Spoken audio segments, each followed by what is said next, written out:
y teólogos, pues han hecho bastante investigación y han expandido mucho más en esto. Así que me encontré muchos datos curiosos. De todas maneras, le quería hablar un poquito, pues para entusiasmarla también en cuanto a lo del arca, ¿no? Así que le voy a leer un poquito de las notas que yo escribí y pues para compartirlo, ¿no? Fue construido por un señor que se llama Ken Ham, casi como jamón. Esta es una réplica del arca de Noé, o el arca que le llaman es el Encounter, que quiere decir en realidad encuentro con el arca. Es uno de los atractivos cristianos mayores del mundo. Este fue inaugurado en el 2016 y se encuentra en Williamstown, en Kentucky. Fue construida de acuerdo a las proporciones bíblicas descritas en las escrituras. También es el edificio estructuralmente hecho de madera más grande en el mundo. El encuentro con el arca es la única edificación que le inspira a pensar diferente acerca de relatos bíblicos del arca y del diluvio. Estando allí, pues claro, uno se queda tan admirado y empieza pues la imaginación y las preguntas, cómo pudo haber sido esto, cómo fue, y pues buscando, indagando un poco más, pues adquirimos más conocimientos. Eh, Como le había mencionado, aprovechamos a ir a esa conferencia porque fue un paquete que nos dieron y a la vez que fuimos a los dos parques, pues también tuvimos la oportunidad de escuchar diferentes charlas, ¿no? Eh, el señor que se llama, o el fundador que se llama Ken Ham, él es un fundamentalista cristiano, orador y apologista se dice, australiano, o sea, de Austria. Es el presidente y director ejecutivo y fundador de los museos La Creación y del Arca Encounter. También autor de muchos libros sobre Génesis. Una frase que encontré, tiene muchas frases bonitas y una de estas que apunté aquí decía, lo que crees sobre quién eres, de dónde vienes, afecta a toda tu visión del mundo. Allí también, pues como siempre ustedes me escuchan hablar de que Cristo enseña a los niños en la casa, de eso más bien se trataba la conferencia grande, vinieron hasta, o sea, de todos los estados de Estados Unidos estuvieron allí en esa conferencia a la misma vez, todos fueron con sus familias, con niños, esposos, todo esto fue una conferencia familiar muy bonita y pues allí conocimos la fundadora de este sistema de estudio, ¿no? Que se llama Classical Conversation, o conversación clásica. Entonces, es una educadora reconocida nacionalmente y mejor conocida como por su habilidad de demistificar, me imagino, o sea, las herramientas de aprendizajes. Fue la iniciadora del movimiento de aprendizaje en el hogar. Ella educó a sus 4 hijos en su hogar con el apoyo de su esposo. Algunas de sus frases dicen, home-centered learning, dice acá. Una persona educada, no sé, una persona educada no es la que lo sabe la que sabe algo, sino la que puede explicar lo que sabe a los demás. Por eso yo muchas veces en mis oraciones digo que le pido al Señor elocuencia, que yo pueda también explicar, porque muchas veces yo entiendo algo, pero me cuesta trabajo explicarlo. Entonces, pues es una manera de uno pedir al Espíritu Santo también que nos ayude a tener esa elocuencia de poder, de que fluya, que podamos no solamente entenderlo nosotras, pero lo podamos explicar la palabra de Dios. Otra de las frases de ella, de lo que ella ha escrito, dice, las familias están diseñadas para nutrir las mentes, voluntades y emociones de sus miembros para que las barreras creadas por el miedo o lo desconocido puedan ser reemplazados por la confianza que proviene de saber, de sentirse amado, ya sea que tenga éxito o fracase. La educación es es el cultivo de la sabiduría y la virtud, y se logra alimentando el alma con la verdad, la bondad y la belleza. O sea, todo lo que estas personas, todo eso son personas cristianas, no es nada de que tenían una filosofía extraña ni nada, sino su sistema de educación. En este caso estamos allí porque mi hija educa a sus hijas aquí en la casa. Y pues los principios y todo, pues siempre empiezan desde la casa. Y yo sí pienso que muchas personas le han otorgado al sistema educacional fuera toda esa responsabilidad. Y no, claro, especialmente los principios bíblicos tienen que empezar en el hogar.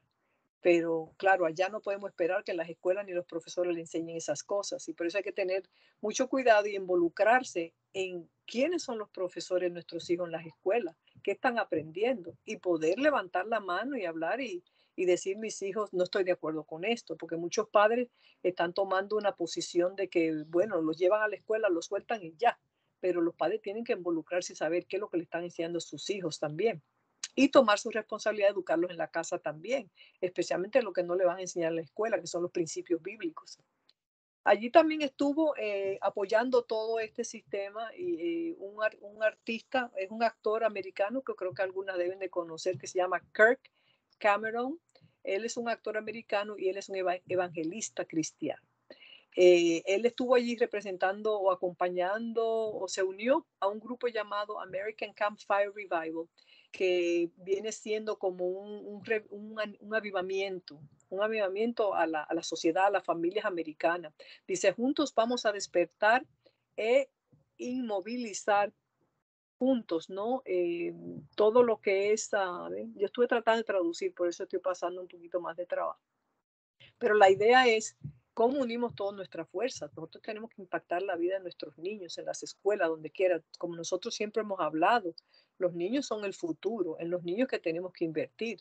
Y si lo veía antes, ahora lo veo mucho más que nunca, cómo tenemos que empeñarnos en darle a esos niños, nuestros niños, nietos, vecinitos, esa base, porque ellos son el futuro de mañana. Y si no tienen esos principios, esos fundamentos, pues va a ser bastante difícil, ¿no? Y me llamó mucho la atención también que van a tener allí una conferencia latina en octubre que tiene que ver con los valores humanos, los principios en el hogar, sobre el matrimonio, sobre o sea, ellos están, como estamos todos nosotros, contra el aborto, o sea, que son temas actuales que ellos van a tocar en esa conferencia. Digo, lástima que aún me queda un poquito lejos, pero tal vez consideraría yo también ir a esa conferencia, pero vamos a ver, si llegara ahí, pues compartiera con ustedes. Entonces, vamos a continuar aquí con este librito que fue lo que me puso el espíritu y mi corazón, ¿no? Quería compartir y no dejar pasar el estar con ustedes, el estar escuchando la palabra cuantas veces yo pueda.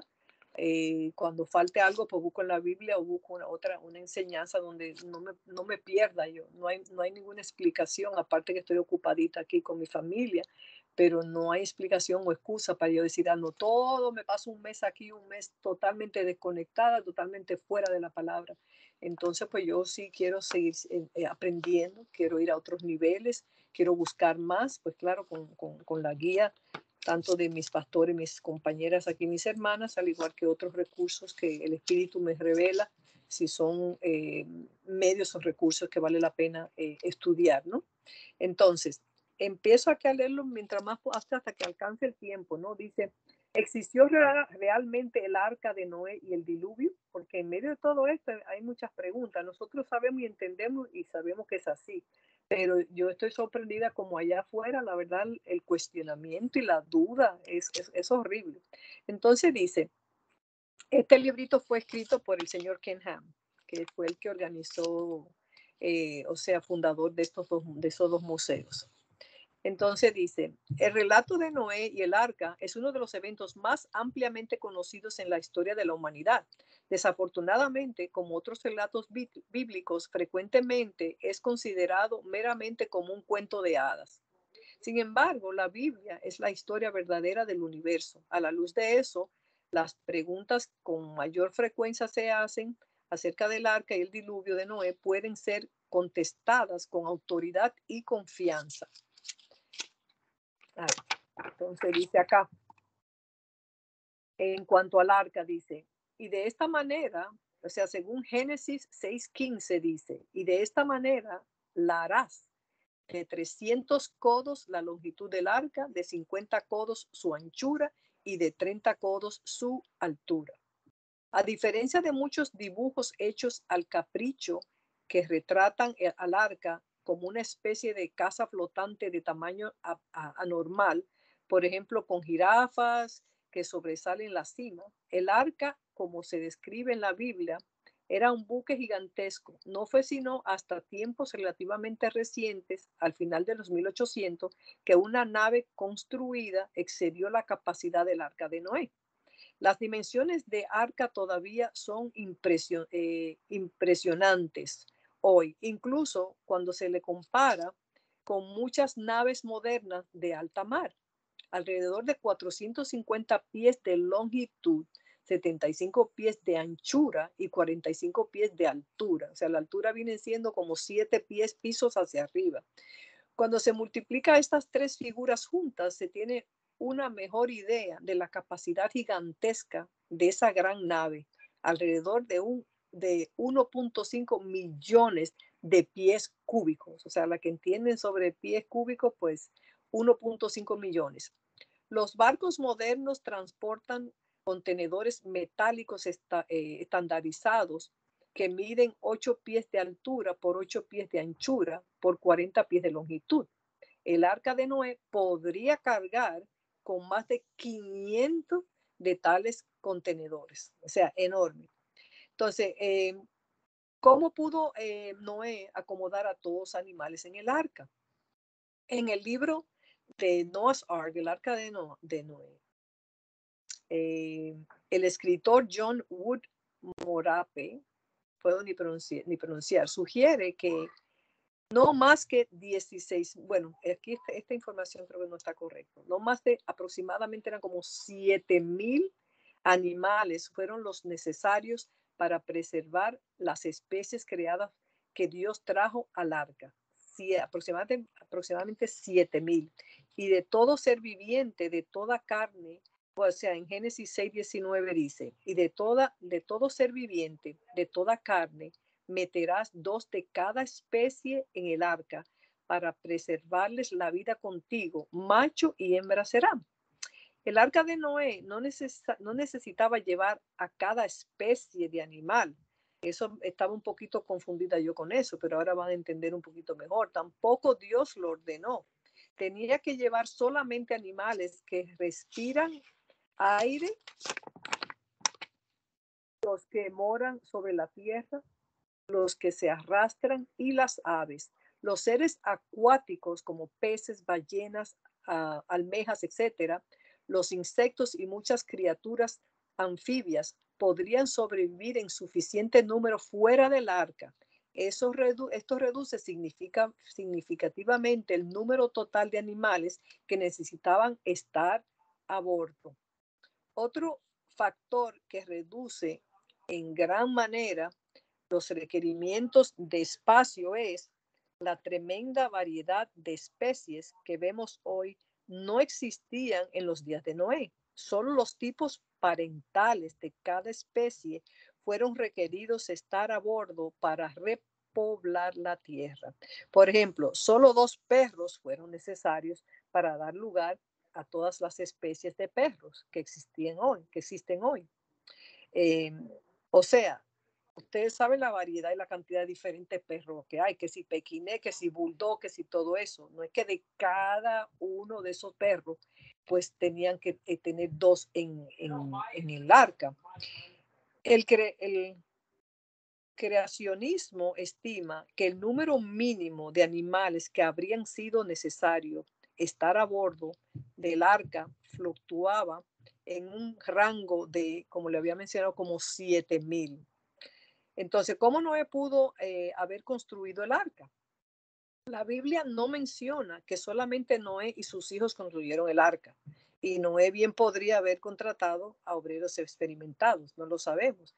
Sin embargo, no hay razón alguna para creer que ellos no pudieran construir o no hicieron el arca en unos cuantos años. La fuerza física y los procesos mentales de los hombres en los días de Noé eran al menos iguales de desarrollados, muy probablemente inclusive superiores a los nuestros. Ellos eh, ciertamente podrían haber tenido medios eficientes para cosechar y cortar madera, así como para dar forma, transportar y erigir vigas macizas, y tablas de madera requeridas. Si hoy uno o dos hombres pueden edificar una casa grande en solo 12 semanas, ¿cuánto más tres o cuatro hombres podrían hacer en unos pocos años? Los descendientes de Adán sabían fabricar complejos instrumentos musicales, forjar metales y edificar ciudades. Sus herramientas, máquinas y técnicas no fueron inferiores a las que usamos hoy en día. Es evidente por examinar los misterios de las civilizaciones más anteriores que la raza humana ha perdido tanto, quizá mucho, conocimiento que se tenía antes del diluvio. La idea de que las generaciones antiguas eran más primitivas que las nuestras es un concepto evolucionista. En realidad, cuando Dios creó a Adán, él era perfecto. Hoy el intelecto humano ha sufrido 6.000 años de pecado y decaimiento, aunque las computadoras, una herramienta diseñada y fabricada en los últimos 60 años, están compensando nuestro declive natural en el poder del proceso mental, permitiéndonos obtener y guardar información como quizás nunca antes. Claro, ahora estamos usando creo que mucho menos nuestro cerebro que antes. Ahora con la computadora ya no usamos el papel, ya no se escribe, como decía ahorita Rosita. ¿Cómo pudo Noé acomodar a los dinosaurios a bordo? Interesante pregunta, especialmente para los muchachos. En general, la mayoría de los dinosaurios no fueron muy grandes. Algunos eran del tamaño de una gallina, aunque absolutamente no hay relación alguna con las aves como la mayoría de los evolucionistas sostienen ahora. La mayoría de los científicos están de acuerdo en que el tamaño promedio de un dinosaurio era del tamaño de una oveja. De hecho, todos los dinosaurios fueron una vez relativamente pequeños cuando eran jóvenes, o sea que no nacieron todos con ese tamaño tan grande. Por ejemplo, es muy probable que Dios trajo a Noé bueno, los nombres de estos dinosaurios son difíciles, mis nietos se lo saben, yo ni los puedo decir ni en inglés ni en español, pero dice aquí, Dios trajo a Noé dos sauropodos jóvenes, por ejemplo, el apatosaurio en lugar de dos sauropodos adultos. Lo mismo ocurrió con los elefantes, jirafas y otros animales que alcanzan alturas considerables. Sin embargo, hubo un espacio adecuado para la mayoría de los adultos totalmente crecidos, en lo que el número de diferentes tipos de dinosaurios debería reconocerse que aunque hay cientos de nombres para las diferentes variedades, o sea, especies de dinosaurios que han sido descubiertos, hay probablemente alrededor de 50 diferentes clases.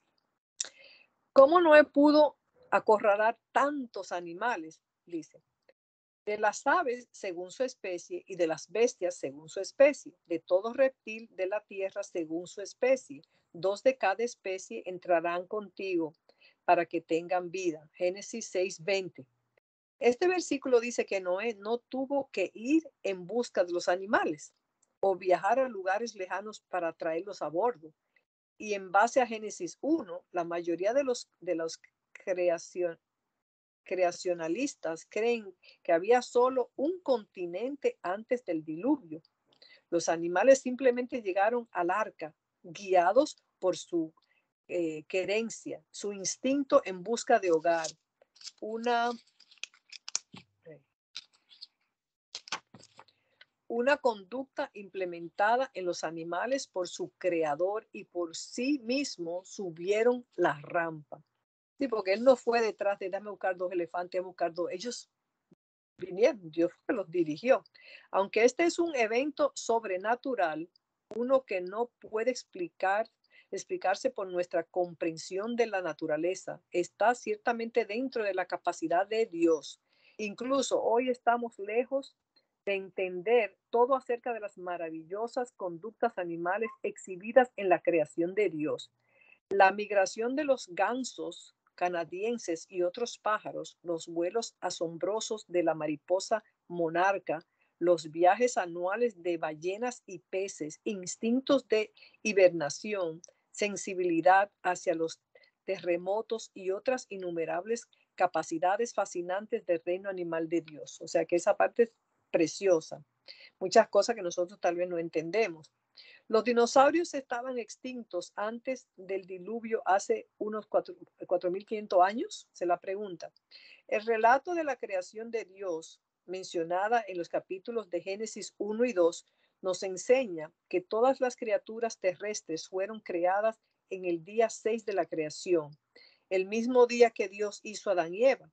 Por consiguiente, queda claro que los dinosaurios, siendo animales terrestres, fueron creados junto con el hombre. También 2 de cada especie, 7 de algunos de animales terrestres abordaron el arca. No hay razón alguna para creer que algunas de las especies de los animales terrestres ya estuvieran extintas antes del diluvio. Además, la descripción de Behemoth, que saber qué quiere decir eso, Behemoth en este libro de Job, el capítulo 40, solo encaja con algo como un dinosaurio sauropodo. No sé si algunos de ustedes saben lo que es el nombre de ese tipo de dinosaurio. El ancestro de Behemoth debe de haber estado a bordo del arca. ¿Cómo Noé cuidó a todos los animales? Así que no sé si se han hecho esa pregunta. Todos esos animales ahí comiendo, haciendo su necesidad, o eso ni se lo puede imaginar. Dice, así como Dios trajo los animales a Noé por medios sobrenaturales, ciertamente también los preparó para este evento asombroso. Los científicos que creen en la creación sugieren que Dios les dio la capacidad de hibernar. Esto me pareció interesante. A los animales, como vemos en muchas especies hoy, la mayoría de los animales reaccionan a los desastres naturales en maneras que fueron diseñadas para ayudarlos a sobrevivir. Es muy posible que muchos animales hibernaron, quizás igualmente estimulados sobrenaturalmente por Dios. Y pues eso me pareció tan interesante, ¿no? Así como acuérdense que por el desierto 40 años con los mismos zapatos, la misma ropa y yo estaba hasta pensando que hasta las mismas mujeres, quién sabe si su regla mensual, eso es algo que se detuvo hasta que pues alguien se casaba y deseaba tener hijos. Así que Dios nos facilita las cosas de una manera maravillosa. Si pudiéramos haber caminado en el arca mientras estaba siendo construido, indudablemente quedaríamos asombrados por los sistemas ingeniosos a bordo para el agua y almacenamiento de comida y distribución. Como Wood Morapap explica en su libro del Arca de Noé, dice, hoy un pequeño grupo de granjeros pueden criar miles de cabezas de ganado y otros animales en un espacio muy limitado. Fácilmente uno puede imaginarse en todos los tipos de dispositivos en el arca que permitía que un reducido número de personas pudiera alimentar y cuidar a los animales, desde la provisión de agua hasta la eliminación de los desechos, que eso no sería, a mí no me hubiese gustado hacer ese trabajo, pero como dice este escritor, Wood Mapor, puntualiza, no hubo necesidad de dispositivos especiales para que 8 personas cuidaran a los 7.000 animales, pero sí hubo. ¿Cómo estos dispositivos funcionaron? O sea, algún sistema tenían que tener. Hay toda una gama de posibilidades. ¿Qué acerca de la gravedad? El viento, los movimientos del arca. ¿Quién sabe qué tecnología Noé tenía a su disponibilidad? Así como nosotros siempre hemos dicho que cuando Dios nos da una asignatura, Él provee el medio. Si esa fue la asignatura que le dimos a Noé, estamos seguros de que él le proveyó todo el medio y el sistema con el que él iba a poder sobrevivir y llevar todo eso a cargo. ¿Cómo podría un diluvio destruir todo ser vivo? Es la pregunta. Y murió toda carne que se mueve sobre la tierra, así de aves como de ganado y de bestias, y de todo reptil que se arrastra sobre la tierra, y todo hombre, todo lo que tenía aliento, espíritu de vida en sus narices, todo lo que había en la tierra murió. Eso está en Génesis 7, 21 al 22. El diluvio de Noé fue mucho más destructivo que cualquier tormenta de lluvia de 40 días que alguna vez jamás pudo ocurrir. Las escrituras dicen que las fuentes del grande abismo se abrieron. En otros términos, los terremotos, volcanes y géiseres, la lava fundido y agua caliente presionaron la corteza terrestre, dando lugar a una explosión violenta. Estas fuentes no se detuvieron por 150 días en el diluvio, por lo que la tierra literalmente estaba remolineando bajo de las aguas por alrededor de 5 meses. Las inundaciones locales, erupción de volcanes y terremotos registrados por el hombre en los más recientes siglos, aunque claramente devastadores para la vida y la tierra, son pequeñeces comparado con la catástrofe mundial que destruyó la perfecta tierra original creada por Dios. Todos los animales terrestres y las personas que no estuvieron a bordo del arca fueron destruidos en las aguas del diluvio, billones de los cuales se preservan en los registros fósiles del diluvio que hoy podemos ver. ¿De dónde vino tanta agua? Dicen. En año 600, el año 600 de la vida de Noé, en el mes segundo, a los 17 días del mes, aquel día fueron rotas todas las fuentes del grande abismo y las cataratas de los cielos fueron abiertas y hubo lluvia sobre la tierra 40 días y 40 noches. Génesis 7, 11, 12. La Biblia nos dice que el agua provino de dos fuentes, de debajo de la tierra y de arriba de la tierra. Evidentemente, la fuente para el agua debajo de la tierra estaba almacenada en grandes reservoirs subterráneos o estanques de agua fresca que se abrieron por la actividad volcánica y sísmica, o sea, de terremotos. Quizás estas fuentes eran las que proporcionaban el agua para los ríos en el huerto del Edén, así como para el resto de la tierra antes del diluvio. ¿A dónde se fue todo el agua? Te pregunta. Incluso como los geólogos seculares observan, parece que en un tiempo los continentes conformaban juntos, o sea que era todo un continente, no había continente que es el continente africano, que es Sudamérica, o sea, era todo junto, uno solo y no separados por los inmensos océanos de hoy. Las fuerzas involucradas en el diluvio fueron ciertamente suficientes para cambiar todo esto. Las escrituras indican que Dios formó las cuencas del océano, haciendo que la tierra sobresalga del agua para que las aguas del diluvio devolvieran a un lugar seguro. Algunos teólogos creen que el Salmo 104 puede referirse a este evento. Me disculpa conectar el celular porque si no me voy a quedar sin nada. Un momentito, por favor. Discúlpenme. A ver.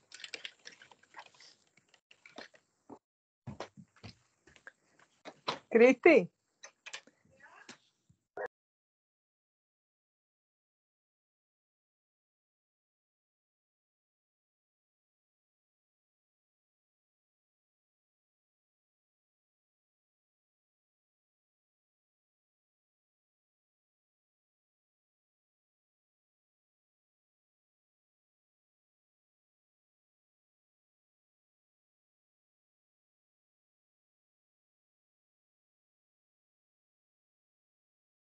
Me disculpan, cuando uno no está en su territorio, en su ambiente, pues las cosas se hacen un poquito más difícil. Pero bueno, ya Cristi fue a buscar un cargador. Lo que pasa, Cristi, que nos dejaste así con lo que nos estás contando. Ay, no, perdón, pero no sé, me parece la información Pero interesante. es emocionante. Como Sí. que terminó el primer capítulo. Ahora prepárense, Ay, viene no. la segunda parte. Sí. Hola a todo el mundo. Ahí está Cristi ayudándome. Hola, bendiciones, mi niña. Gracias por ayudarnos con La tecnología. Ay, no. Perdón que no estoy aquí, que estoy dando la escena a los niños. No, está bien, pero te vimos un ratito. Ay, amén. Y que disfruten esa enseñanza, que el viaje al arte fue Maravillosa. espectacular. Muchas gracias, mija. Okay. Entonces aquí quedamos en que algunos teólogos creen que el Salmo 104 puede referirse a ese evento. Algunos científicos creacionistas creen que esta disolución del continente fue parte del mecanismo que finalmente causó el diluvio. Entonces dice, ¿fue el diluvio de Noé un evento universal? Muchos cristianos afirman hoy que el diluvio del tiempo de Noé fue solo un diluvio o inundación local. Estas personas generalmente creen en un diluvio local debido a que han aceptado la ampliamente creída historia de evolucionistas que interpreta a los fósiles bajo nuestros pies como la historia de la aparición secuencial de vida a través de millones de años. Ellos creen otra cosa. Los científicos antes entendían que los fósiles, los cuales están enterrados en el sedimento de lodo y arena llevados por agua, son principalmente el resultado del agua del gran diluvio. Aquellos que ahora aceptan los millones de años de evolución para la acumulación gradual de fósiles han, según su manera de pensar, refutado la evidencia del diluvio universal. Interesante, ¿verdad? Por lo tanto, muchos cristianos comprometidos insisten en un diluvio local. Los secularistas niegan absolutamente la posibilidad de un diluvio universal. Sin embargo, si ellos pensaran desde una perspectiva bíblica, verían que hay abundante evidencia para el diluvio universal. Como alguien una vez observó, no lo hubiera visto si no lo hubiera creído. Aquellos que aceptan el periodo de tiempo evolucionista con la acumulación de fósiles a través de los años, dejan a la caída de Adán libre y de sus consecuencias serias. Para conveniencia de ello, no ponen los fósiles, los cuales testifican de enfermedad, sufrimiento y muerte antes del pecado de Adán y Eva, que es lo que ciertamente trajo muerte y sufrimiento. El hacer eso socavan el significado de la muerte y resurrección de Cristo. Además, tal escenario pasa por alto todo el significado de la descripción que Dios expresa acerca de su obra terminada, como fue, o sea, bueno en gran manera, como le enseñé a los niños cuando estudiamos la creación. Y fue bueno. Si el diluvio fuera local, ¿por qué Noé tuvo que construir un arca? Él podría haberse ocupado, él pudo haberse escapado con solo caminar al otro lado de las montañas. Lo más importante es que si el diluvio hubiera sido local, las personas que no vivían en la vecindad no habrían sido afectadas por ello. Habrían escapado del juicio de Dios por el pecado. Además, Jesús dijo que el diluvio terminó con la vida de todos los que no estaban en el arca. Y esto aparece en Marcos 24, del 37 al 39. ¿Y qué es lo que Cristo quiso decir cuando comparó el venidero juicio mundial, donde todos los hombres serían juzgados como los días de Noé? Mateo 24, 37, 39. En segunda de Pedro 3, el juicio venidero por fuego se asemeja al pasado juicio por agua en los días de Noé. Por lo tanto, un juicio parcial en los días de Noé significaría un juicio parcial que está por llegar. Si el diluvio fuera solamente local, ¿cómo las aguas pudieron subir a 20 pies sobre las montañas? Génesis 7:20. El agua busca su propio nivel. no podría subir para cubrir las montañas locales mientras dejaba intacto el resto del mundo. Eso no tiene sentido. Hay más. Si el diluvio fuera local, Dios habría quebrantado repetidamente su promesa de nunca más enviar un diluvio de nuevo. Dios puso un arco iris en el cielo como señal de un pacto entre Dios y los hombres y los animales, que nunca más Él repetiría tal evento. En tiempos recientes ha habido diluvios o inmensas inundaciones locales, por ejemplo en Bangladesh, pero nunca otro diluvio mundial que terminara con la vida de todo ser vivo sobre la tierra. Dice, ¿dónde hay evidencia en la tierra para el diluvio de Noé? Estos ignoran voluntariamente que en el tiempo antiguo fueron hechos por la palabra de Dios los cielos y también la tierra, que proviene del agua y por el agua subsiste. Segunda de Pedro 3:5. Por toda la tierra hay evidencia del diluvio de Noé, desde el lecho de los mares hasta las cimas de las montañas. Si viaja en automóvil, tren o avión, los rasgos físicos del terreno de la tierra claramente indican un pasado catastrófico, desde los cañones o quebradas o cráteres hasta las cavernas y yacimientos de carbón. Aproximadamente 75% de la corteza terrestre es roca sedimentada. Estas capas de arena, tierra y material, principalmente depositadas juntamente con agua, fueron una vez suave como el barro, pero ahora endurecieron como la piedra. Billones de cosas muertas, fósiles de plantas y animales, están enterrados en estas capas sedimentarias de una manera bastante rápida.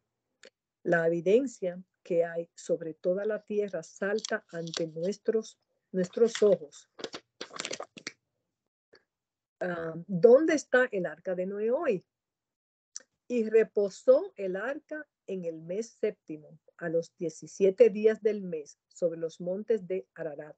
En Génesis 8:4 dice esto. El arca de Noé, o sea, lo que acabé de leer, el arca de Noé aterrizó en las montañas. La Biblia no especifica el monte, en la región montañosa de Ararat, en la Turquía de hoy en día. Muchas expediciones han buscado el arca allí. No hay una evidencia conclusiva de la ubicación o señales de vida del arca. Después de todo, aterrizó en unas montañas hace aproximadamente 4.500 años y fácilmente podría haberse deteriorado o destruido. Sin embargo, algunos científicos y eruditos o estudiosos de la Biblia creen que el arca podría estar conservada, quizás para ser revelada providencialmente en un momento futuro como un recordatorio del juicio pasado y el juicio venidero. ¿Por qué Dios destruyó la tierra que él había hecho? Y vio Jehová que la maldad de los hombres era mucha en la tierra y que todo designio de los pensamientos del corazón de ellos era de continuo solamente el mal. Génesis 6:5. Este versículo habla por sí mismo. Cada ser humano en la faz de la tierra, excepto Noé, su esposa, sus hijos y sus esposas, rehusaron dejar el pecado, la violencia y la corrupción. El resultado fue el juicio de Dios. Aunque fue tan dura la destrucción misma, ninguna persona viva tenía excusa alguna. Dios también usó el diluvio para separar y purificar a aquellos que creyeron en él de aquellos que no creyeron.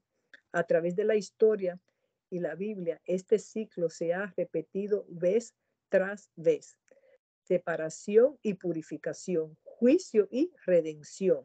Sin Dios y sin un verdadero conocimiento y comprensión de las Escrituras, la cual provee verdadera historia del mundo, el hombre está condenado a repetir los mismos errores una y otra vez. Entonces, no sé si quiere que continúe o si lo dejamos ahí. Rosita. No, tenemos tiempito todavía, apenas son las 8:06 Oh, y pues nos tienes así. Ahorita pues, comentamos. seguimos con la historia. Este librito lo encontré que está muy interesante porque a mí me hizo expandir mi manera de pensar o de cuestionar, porque a veces uno piensa que es malo cuestionar algunas cosas. Nosotros no cuestionamos de que de que dudamos las cosas que Dios haya creado, eso no, pero la curiosidad de cómo pudo haber sido, cómo pasó, uno puede preguntar eso y eso le ayuda a uno a expandir un poco más el conocimiento y ese conocimiento nos lleva a ver lo maravilloso que es nuestro Dios. Eso es simplemente a donde nos lleva, lo maravilloso que es nuestro Padre amado. Entonces dice aquí, ok. Cada ser humano en la faz de la tierra, excepto, ya yo leí eso. Entonces dice, Dios también usó el diluvio. No, ya yo leí eso. Sin Dios. Okay. No. La pregunta próxima me dice, ¿qué tiene que ver Cristo con el arca? Porque el Hijo del Hombre ha venido para salvar lo que se había perdido. Eso está en Mateo 18:11. Como el Hijo de Dios, el Señor Jesucristo es como el arca. Él vino a buscar y salvar lo que se había perdido. Así como Noé y su familia fueron salvadas por el arca, rescatados por Dios de las aguas del diluvio, para que cualquiera que cree en Jesús como Señor y Salvador se salve del venidero juicio final de la humanidad.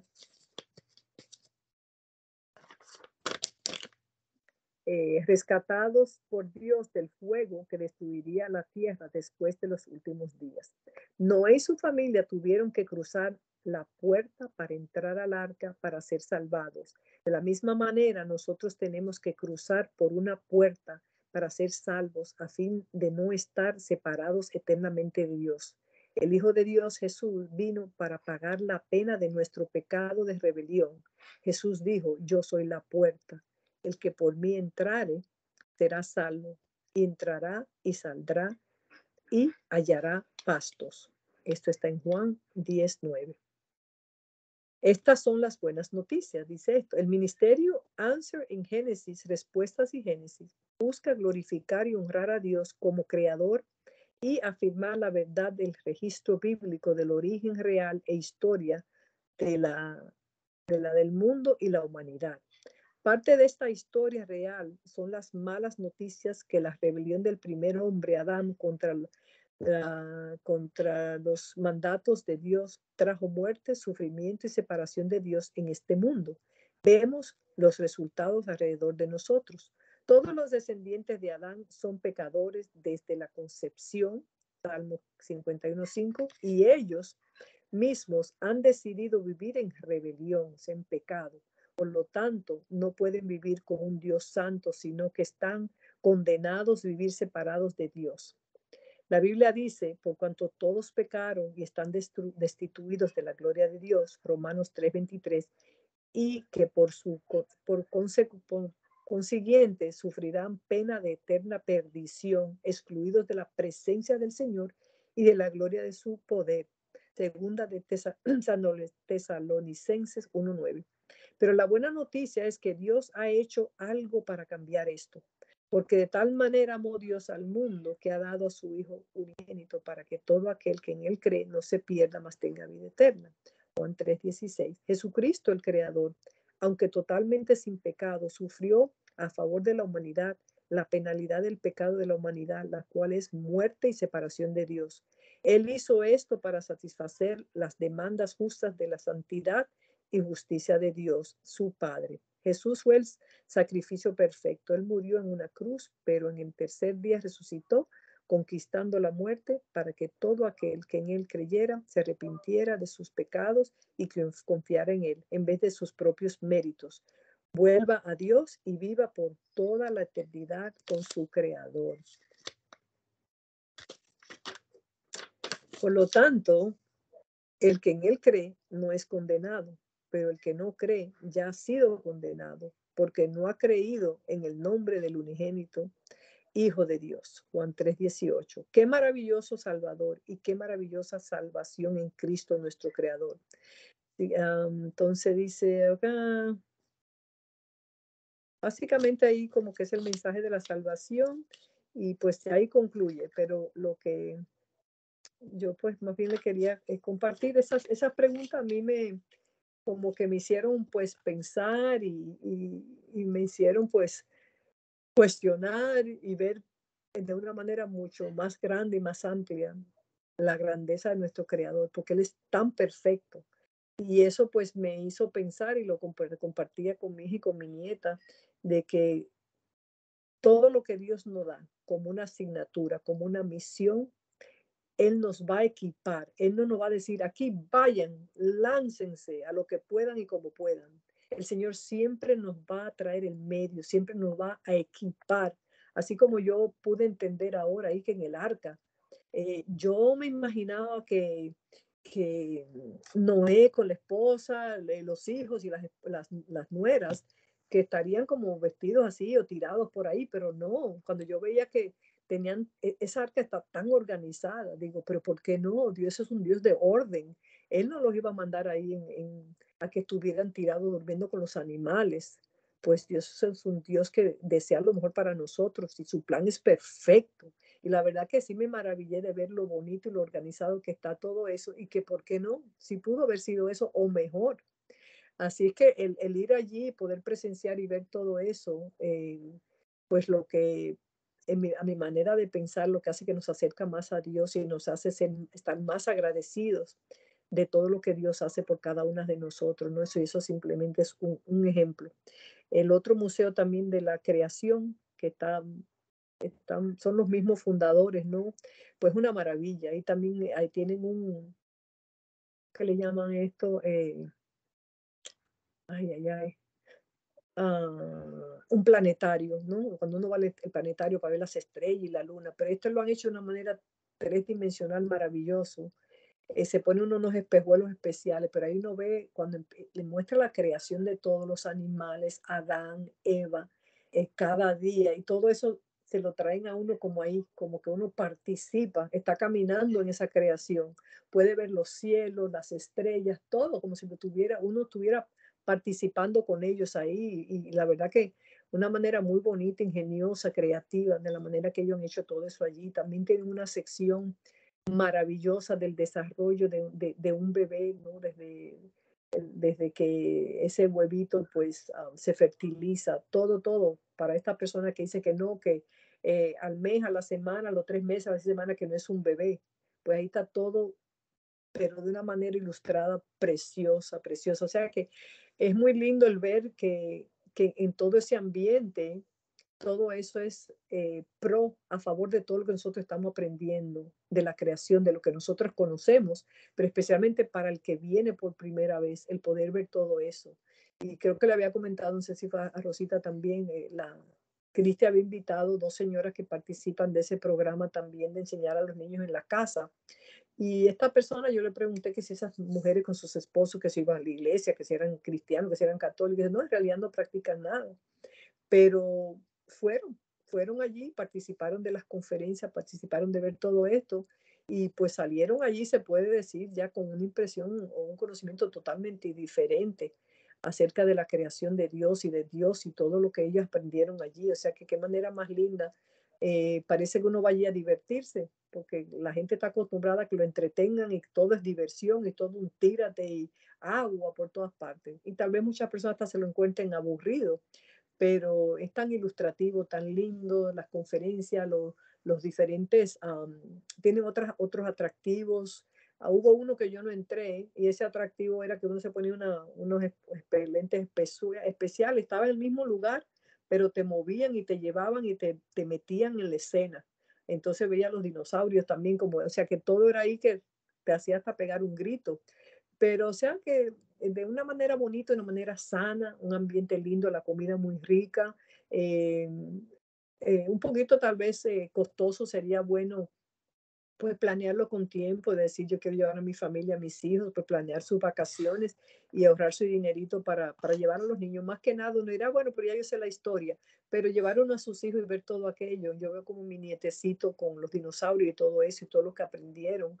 Tienen un zoológico para que ellos vayan a ver los niños también, los niños vayan a ver los cangurús, le dejan que entren, o sea que tiene muchas actividades. Así que yo sí, por mi propia experiencia, yo diría que vale la pena apoyar esa causa allí. Así es que, de todas maneras, pues gracias por escuchar y le quería decir también para Lupita y para, un momentico, Angelita, ya te contesto, para Lupita y para Anaí, Había unos libros gratis a los diferentes niveles y edades de los niños, de actividades y preguntas. Así que yo les traje a cada una de ellas 2 de esos libros para que ellos compartieran con los niños y yo también puedo compartirlo con los niños en la iglesia.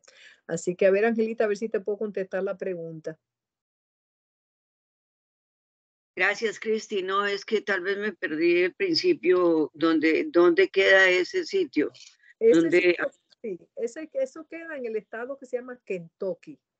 Kentucky. Yo Ah, les puedo volver a mandar ¿cómo se llama? El video y para que vean, pero y les puedo, o sea, tienen hoteles allí en donde uno se puede quedar. Nosotros nos quedamos en un hotelito no extremadamente caro, un poquito caro porque habían otras conferencias, pero son cosas que uno con tiempo lo planifica, hace su reservación con tiempo allí para que no le salga tan costoso. Pero yo diría que sería bueno coger un paquete.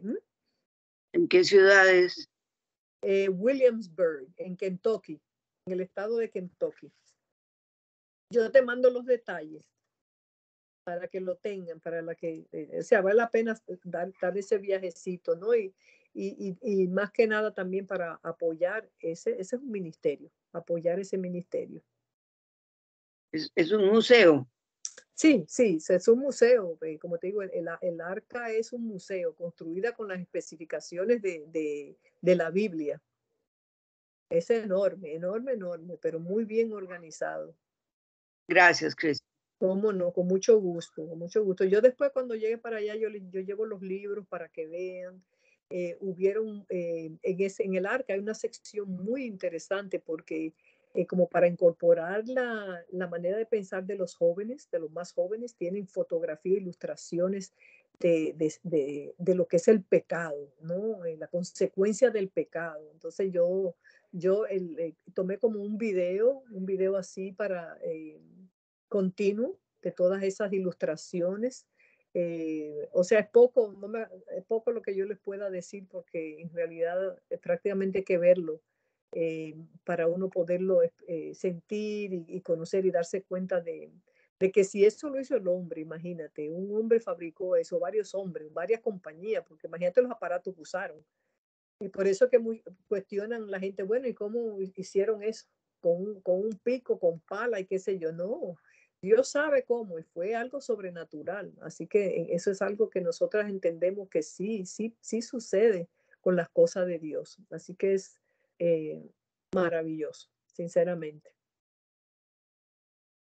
Pues, ay.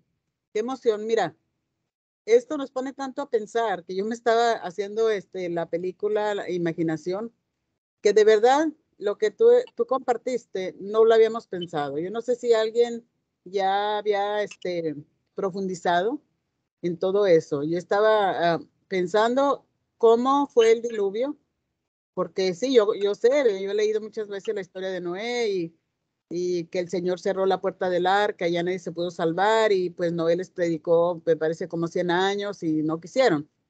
Pero a la hora del diluvio, del juicio de Dios, lo que estabas diciendo, de verdad yo no lo había pensado.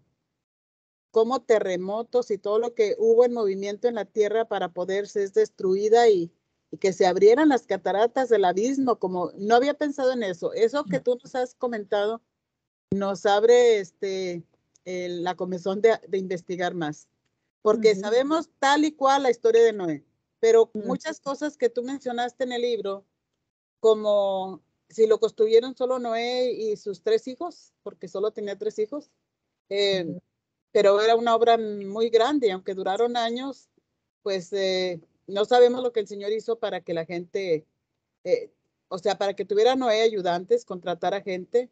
Y otra de las cosas, tristemente, ¿qué pudo haber hecho esa generación que ofendió tanto a Dios para destruir a todo ser viviente en la tierra? Y que solo Noé encontrara gracia delante del Señor. Pues son muchas cosas, ¿verdad? Son muchas cosas.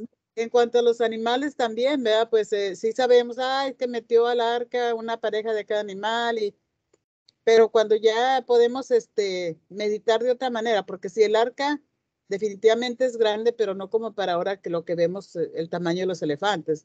Pero yo pensaba, ¿y qué tal si eran elefantes chiquitos? Que no todo eso te pone a pensar y no sé. Yo estaba haciendo la película acá en mi mente con todo lo que nos estabas comentando, que de verdad, pues, reflexionar en la palabra y profundizar un poquito más en todo lo que ocurrió y todo lo que pues yo había escuchado que en el Monte Ararat habían encontrado fósiles de pescados. No el arca, pero sí fósiles, y el Monte Ararat es muy alto en Turquía. Entonces hay muchas evidencias, si Dios permite, porque así como han hecho tantos descubrimientos, ¿verdad? Pero dice el Señor, ay, pues es que es tremendo lo que Dios nos habla, que estamos como en los tiempos de Noé. Los últimos tiempos estamos viviendo. Entonces yo pensé, ¿qué hacían? Todo lo que se está haciendo ahora, todo el pecado y la maldad y los asesinatos, abortos, todo eso se está haciendo ahora porque dice que estamos como en los tiempos de Noé.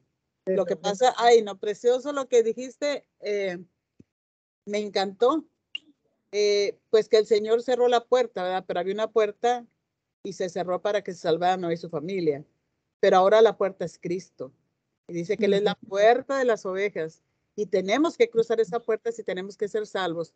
Pero qué triste que todas aquellas personas que rechazan al Señor no se van a subir al arca, no van a pasar esa puerta. Y cada vez vemos más dureza, más ignorancia, más rechazo a las cosas divinas. Ay, me encantó esta charla, Cristi, de verdad. Qué buena cenita nos compartiste, porque ahora vamos a ponernos a investigar. Fíjate, tan solo es una charla de 1 hora, lo que nos pudiste compartir, que nos abre el deseo de aprender más sobre el arca de Noé. Y dice uno, cada vez que aprendo algo, me falta más por aprender. Sí, no, interesante. A ver, yo la verdad que, aunque esas cositas que son insignificantes, pero yo decía, wow, todos esos animales allí haciendo sus necesidades y comiendo gran cantidad. Pero usted ve lo bonito que tienen organizado para cada jaula, de donde por un segundo piso arriba le ponían en un hecho de barro unos recipientes, entonces pues ahí le echaban la comida y bajaba.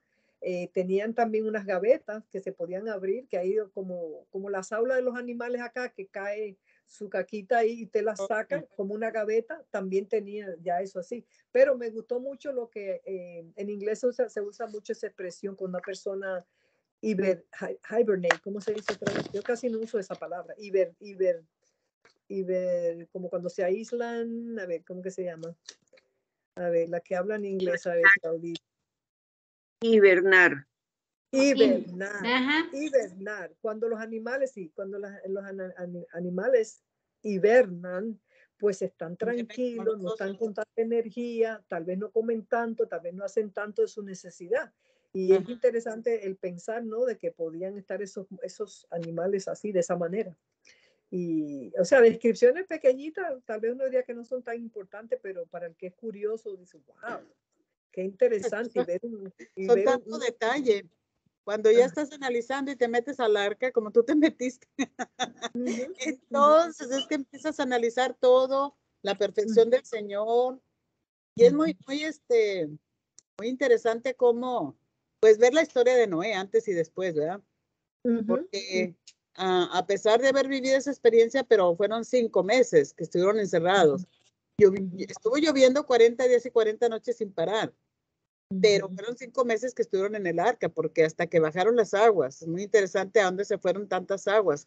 Lo de los océanos, wow. No, pues nos volaste la cabeza con esta enseñanza, al menos a mí.